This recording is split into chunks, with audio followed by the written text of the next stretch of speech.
अब यहाँ पे भगवान सोच रहे हैं कि गुरु जी तो है नहीं, आप पिताजी हैं, इसलिए पिताजी से पूछ लेते हैं। तो पिताजी से आज्ञा लेके कि आपकी अगर इच्छा है, जैसे राम जी गए थे, गुरु जी की आज्ञा लेके इस भाव को बाबा गोस्वामी तुलसीदास जी लिखते हैं। नाथ लखन देखन जाहि,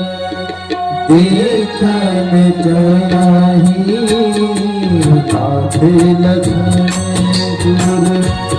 लखन देखन जाहि, प्रभु सकोच करे प्रगट न कहि, प्रभु सकोच करे प्रगट न कहि, कई धाम काम सद त्यागी, कई धाम सद काम सब त्यागी, मनहु रंग निधि लूटन लागे, मनहु रंग निधि लूटन लागे, धाये धाम काम सब त्यागे, मनहु रंग निधि लूटन लागे।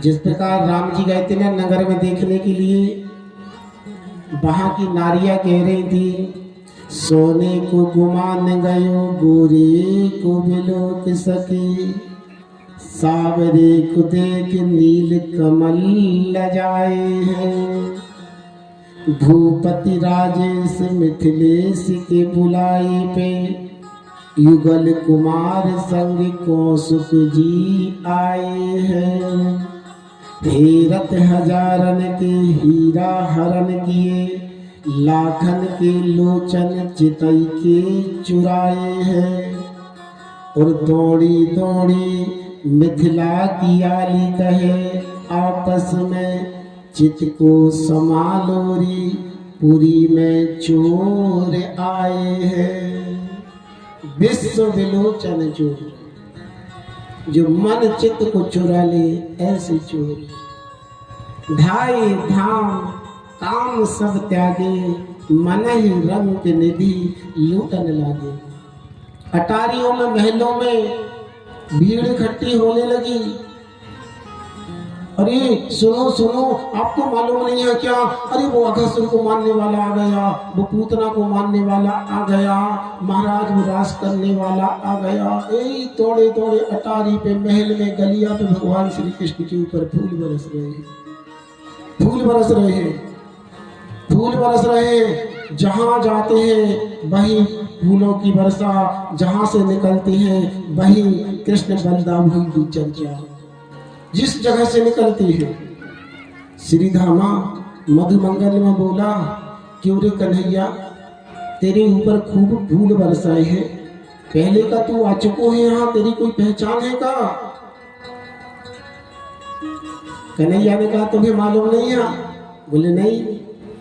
बोले ये गांव को जो राजा है ना, वो मेरे सगो मामा लगे। अब अंदाज लगा लो, जब मामा को भांजो आएगो तो फूल नहीं बरसेंगे क्या? श्री धामा मधुमंगल बोले तारी को देखो, पहले बताने तो ना कि एक गांव में तेरो मामा रहते। अब जब तेरो मामा यहाँ रहते तो बढ़िया इतर मितर लगा के आते, माला माला पहन के आते, सुंदर से कपड़े पहन के आते। इन कपड़ों में तो भिकभंगा लग रहे हैं, अरे बढ़िया श्रृंगार करके आते, तूने बताई नहीं है। कन्हैया ने कहा तो मामा जी के घर में कपड़ों की कोई कमी थोड़ी है, काय चिंता कर रहे हो? जैसे ही 10 कदम आगे बढ़े हैं उसी समय कंस का धोबी मूंछों पे ताव दिए हुए चला आ रहा था।